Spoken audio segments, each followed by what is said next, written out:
In 2024, when every big studio was chasing battle passes and oversized open worlds, a little game called Balatro quietly changed everything.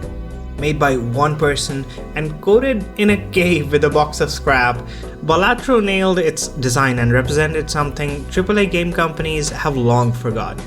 Here's why it matters. First, from a game design perspective, Balatro stands out because it absolutely nails the fundamentals. It's built on three pillars: feedback, simplicity, and replayability. What's incredible is not just how well these are done, but how seamlessly they work together. The game feels amazing from the second you boot it up.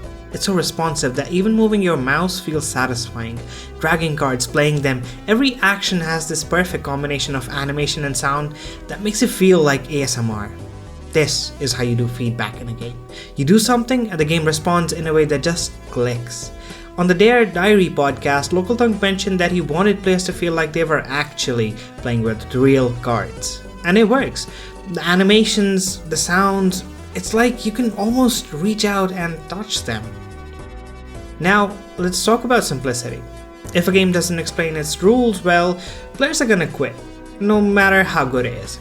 But Balatro avoids that problem by keeping it simple and familiar. At its core, it's a roguelite deck builder where all you do is play poker hands and rack up points. That's it.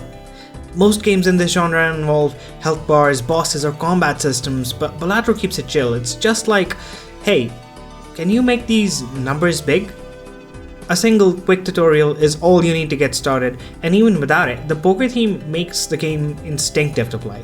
You get it immediately. The complexity doesn't come from the rules, it comes from the synergies between the jokers. Each joker is simple to understand on its own, but when you start combining them, things get interesting. It's not about doing maths to figure out if something boosts your score by 2%, you just know if a joker fits your build. Even the UI is clean and straightforward. You always know what's going on, which means you're not stressing over the details. Instead, you focus on the satisfying sounds, animations, and let's be real, those flames. I'm not gonna lie, the flames are pretty much the main reasons I play. And then there's replayability. A run lasts anywhere from 20 minutes to an hour, making it perfect for replaying again and again. The randomness of the deck, 52 cards plus 150 jokers, means no two runs feel the same. Sure, the game can feel unfair at times because of all that randomness, but that's also what makes it so rewarding. Pulling off rare hands multiple times in a row, that's the high. And the game gives you plenty of ways to fight back against that randomness. You unlock new cards when you win, but honestly, you stick around just because of how good it feels when a run comes together. The sound effects, the animations, the thrill of outsmarting a tough blind with smart choices, and maybe a bit of luck. It's like dopamine on tap. To summarize, Local Thunk is basically Heisenberg. Where most AAA games went bigger, louder, and emptier in 2024, Balatro went deeper, denser, and more focused. It cut out everything that wasn't essential to the experience. No battle passes, no microtransactions, no lingering bugs. It's lean and purposeful. Nothing bloated, nothing meaningless. And it's not just the game itself, it's what the game represents. While every AAA studio CEO was out there trying to figure out how to milk their players dry, Local Thunk was like, yo, you can make a cursed interdimensional poker machine. While AAA studios were busy laying people off so their CEOs could afford another supercar, Local Thunk was out here making something he was passionate about for himself and for the people who mattered to him.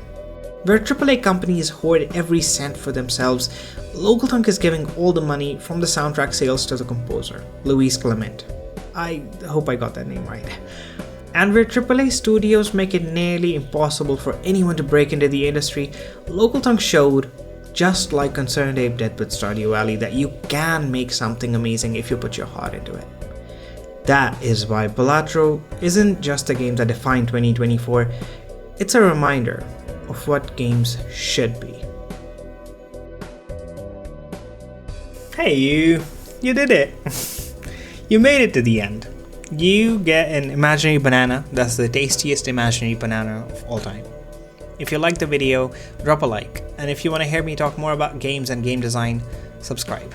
and I'll see you.